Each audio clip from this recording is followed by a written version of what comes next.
Simon Kuper, who was born in 1969, is a Uganda-born British, naturalized French author and journalist. He studied history and German at the Oxford University and studied at the Harvard University as a Kennedy Scholar.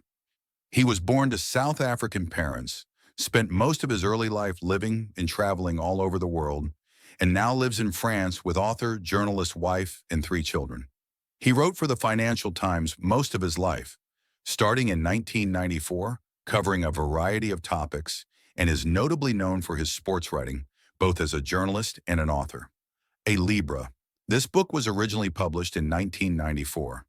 Kuper traveled to 22 countries in 9 months, interviewing football managers, politicians, mafiosi, journalists, fans, and others.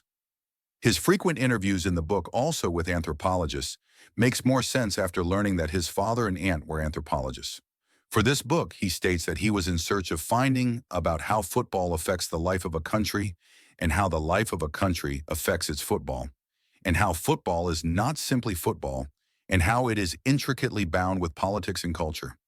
In the chapter on Russian football, an anthropologist, Shinkaryov, explains to him that Dynamo was the club of the KGB, CSKA was of the army, Torpedo was of the ZIL plant, Lokomotiv was of the railways, but Spartak alone was independent, and supporting it was a small way of saying no. And at the height of Stalin's purges, the only place where a gathering could express its hatred was in the anonymity of a football stadium. Kuper cites people openly admitting to bribery, cheating, and connections to the mafia in the football industry. As an example, Koloskov, the president of the Russian Football Federation, who had ample power within FIFA and UEFA, quotes to him an old Russian saying, "He who is not caught is not a thief."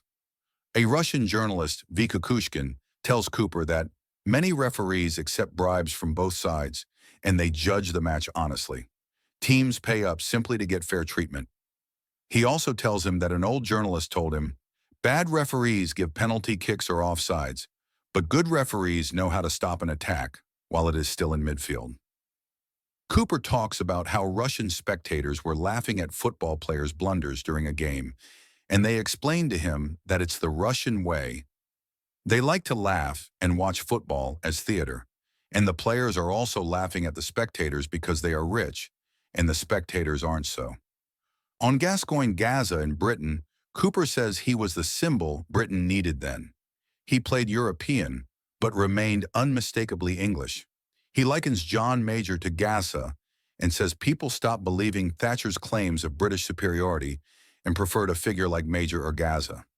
Kuper summarizes the 4 main approaches in the football of the time: Britain's long ball game, total football spread by the Dutch, piano and shoe-shine football of Brazil and South Africa, and the catenaccio, the defensive system of the Italians. Most teams borrow from all the styles, but teams have a general tendency towards one of these systems. In talking with Helenio Herrera, who refined and spread the catenaccio, Kuper reports Herrera agrees different countries create different charactered players, yet by mixing them, making them friends with each other and with training camps, he is able to homogenize them enough to be able to play the system he wants them to play. On Barca, Kuper says that the Catalans really do not want a state of their own, but they want recognition, a symbol to prove that they are a separate people, and that is a main contributing factor in why Barca has become the biggest club in the world. The immigrants also support Barca if they want to belong in Catalonia and have something to talk about, he says. And one Catalan tells Kuper, "Some people watch Barca because they like football."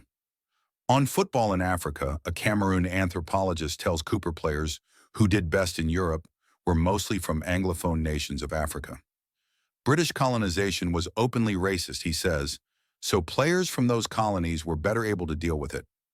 Kuper also thinks there is no special talent or suppleness in African players, but the fact that football is played a lot there, everywhere on the streets, have produced good players.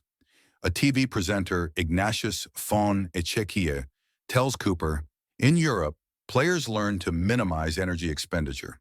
So players who come back from Europe no longer have the same kind of endurance. And though their raw talent is shaped, we feel they come back worse. On football in America, Kuper theorizes that immigrants took up baseball when they arrived, not risking ridicule for playing a funny European game on the streets.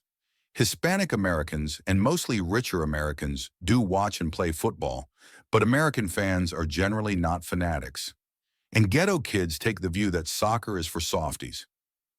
Kuper says American women never felt as outsiders to the game, and many play football because Americans never found out that soccer is a man's game. On the organization of the 1978 World Cup by Argentina, Kuper describes how the generals that came to power after a coup wanted to impress the world and also their citizens by putting on a show. For that, they destroyed the slums, even attempted to erect a wall to hide them. Many prisoners and other politically incorrect people were killed so the journalists could not find them. Not enough visitors came, and the World Cup ended up actually educating the world to what was really going on in Argentina. 5 years later, the junta gave way to a civilian government. Kuper writes, the fascist generals were naive in their thinking because they were not used to playing the politics game, and instead of the boring achievements of providing work, housing, and a stable currency, they thought loud triumphs would better bring people together. And the unitedness it brought to its citizens are described like this by an Argentinian. But the joy is not joy. It is a kind of explosion of a society which has been obliged to keep silent. On Brazilian football, Kuper describes their folklore figure, the malandro. The malandro's ancestors were slaves, and he resolved to be completely free. He is a con man, a trickster who works alone and obeys no rules. Though poor, he dresses well, eats in the best places, and is with beautiful women. Brazilians identify with this figure, and there is a deep connection between tricking defenders on the football field and being a smart boy in real life. This boy is a malandro. Brazilian football is also influenced by the capoeira of their culture, and even if the players are not capoeiristas, they come from a culture that admires grace and trickery. But now few malandros are left in Brazil, Kuper says, and they are all politicians. For the old rivalry between Celtic and Rangers, he says it is no longer a matter of Catholics versus Protestants, but rather a matter of genuine enjoyment of the rivalry. They are not about to give up their ancient traditions just because they no longer believe in God. This book is not a cohesive work in search of specific answers, but rather the travel journal of a young football enthusiast who is happy to travel, meet some significant figures from the football world, collect any and all anecdotes he can get through the people he meets. It is certainly outdated, yet many of the concepts are still relevant in the current football world as far as I can tell. There really are no surprises, big revelations in the book, if you know a little about football, yet it is a pleasant read because of Kuper's enthusiasm and his anthropological angle supported with anecdotes from a variety of people.